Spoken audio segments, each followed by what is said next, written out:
What's up guys, ZiSotto here, and today we're taking a first look at the new god Cu Chulainn.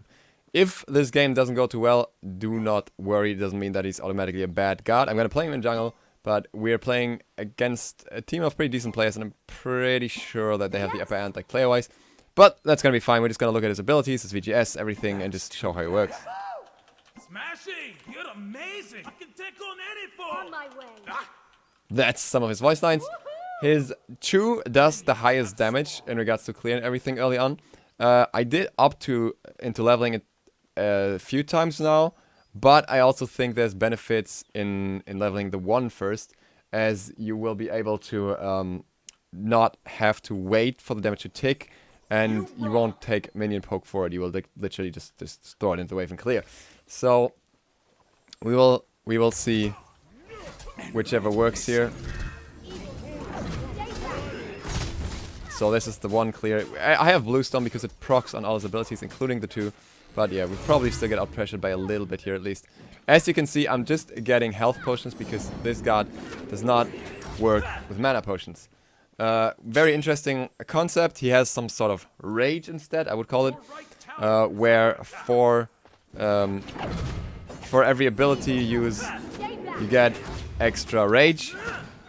Or not for every ability, for his 1 hit and 3. If you hit multiple targets, otherwise you still lose more rage. And this rage builds up until he can go into some sort of berserk mode. His ultimate obviously gives him the most rage, the other abilities give him a little less. But you get the idea. You see this. Now my rage is almost at full, and I will turn into this berserker. In my berserk mode I automatically have my Chu up, even if I don't have it yet, which is interesting.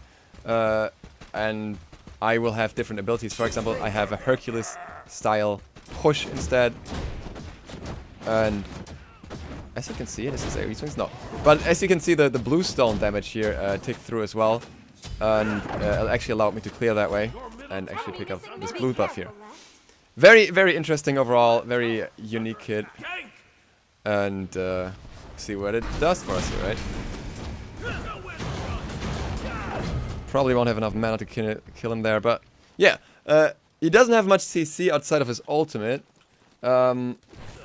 which is interesting and worth keeping in mind.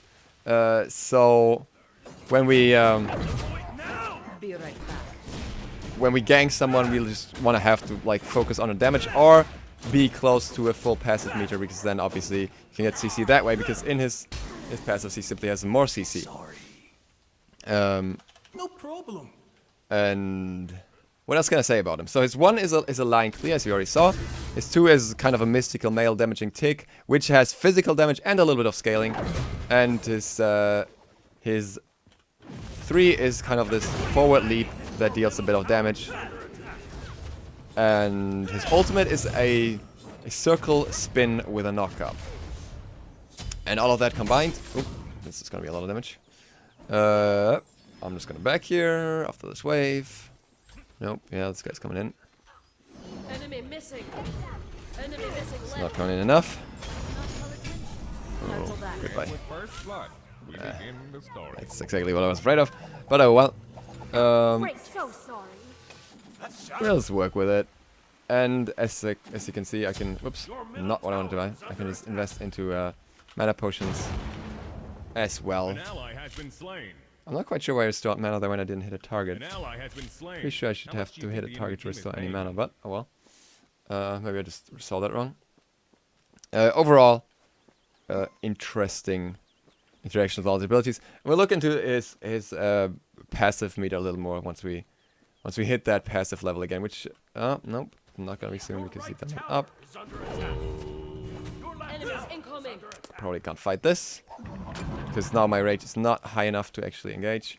If it was higher, I could possibly consider, knowing that my team is relatively close. Like this, I'm just going to stick to him. Deal some dot damage, but he dashed out. And I could follow him there with a leap, obviously, because I have that in my kit, but you don't really want to do that here. Instead, I'm just going to try and clear these, which is a lot easier, a lot safer. Can't be getting jumped now. We need wards. Generally want to have some vision here, which we don't really have. Thanks. And Yes. nope. He's in his berserk stance over there, so it's not really a reason to go up to him and fight him, because it's basically when he's at his strongest for the most part. Instead, we'll just chill and farm a little more. Because really, Enemy missing left. the moment you can use your abilities a bit more often and everything, this guy gets a lot of potential. Or the very early way, just, you know, build everything up. I'm gonna keep maxing the 2 just to have that tick damage when I chase someone down. Which should be nice. Enemy missing middle. He's gonna use the same thing, so... Oh, my ult didn't go off twice. Apparently it's pretty easy to interrupt. And then I actually went off after he was already dead. Shit happens. But... we got a kill. That's something. Didn't expect it to be that easy to interrupt, honestly. Oh.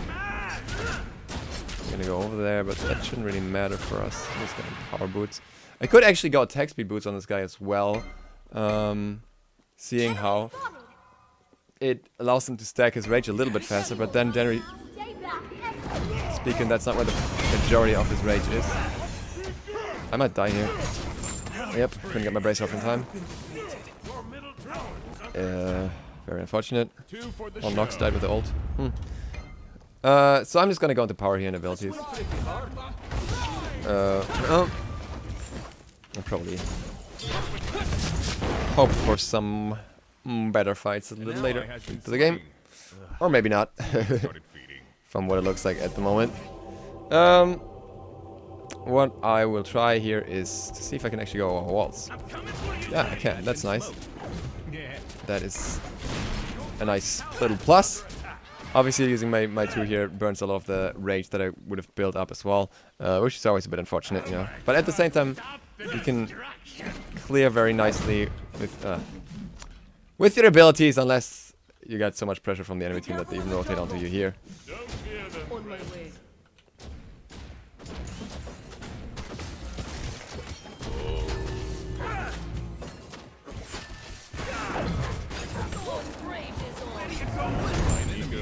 Oh, okay.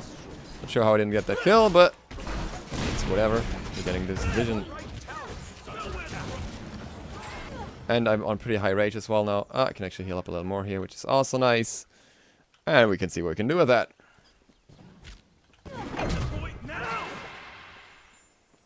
Probably see, because my rage is at 56. Not quite enough to get a full-on engage, but if I get like one more camp or something, probably see if we can get better that way. Obviously, the big problem that comes with trying to build stacks this way all the time is that I fall behind in levels a fair bit. So, ups and downs. Need to burn a little bit of rage here because otherwise I'm getting too close to the cap. But now, basically, 1 to 2 abilities should get me there. And I'll try that just right here, right now, by going in on him. Should be over rage cap. Yes, there we go. Is it gonna be enough? Nope. I'm just gonna get taken apart by the Fed turn on us. Oh well. But now you saw the kit that he has in his passive on. I swing pretty hard. You shoot Not quite sure how much I can show you at this point. Should probably get wards here. Probably just gonna keep farming up. That's ridiculous. Bit of the voice back here. See if we can get an engage off there. But unfortunately, because of the lay of the ultimate, I feel like it's not gonna do all too much. Depending. Oh. Killing spree. Don't you even feel a little bit bad? She actually saw me. Got the stun off, so I couldn't get that kill.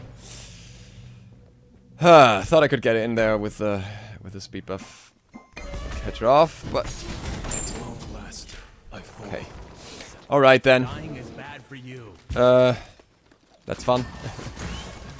Again, I don't think this is all too much about the god himself, but rather about the team comps here, having a completely fat Kronos on the other enemy team. I'm not sure if we should run this game through entirely. We'll just go a little further and show a little more, but I think we'll call it off eventually. It's really not much of a point in showing more, but you know his kit now, you know how he works, you know what he can do, you know what level. Build-wise, you probably want to look for CDR, for power, that kind of stuff. And obviously defense as well, because in the end it's still a warrior. You can still frontline pretty well. And yeah, that in combination should work pretty well. Enemy missing left. Sorry.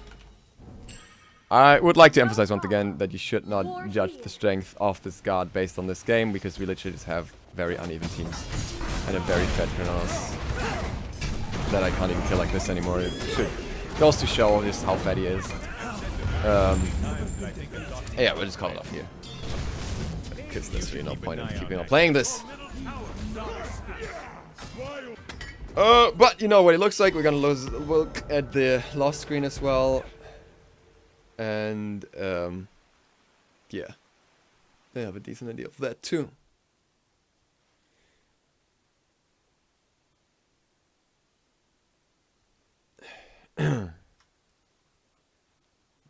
Or not. We're getting stuck on the lost screen. That sucks. Oh no, there we go.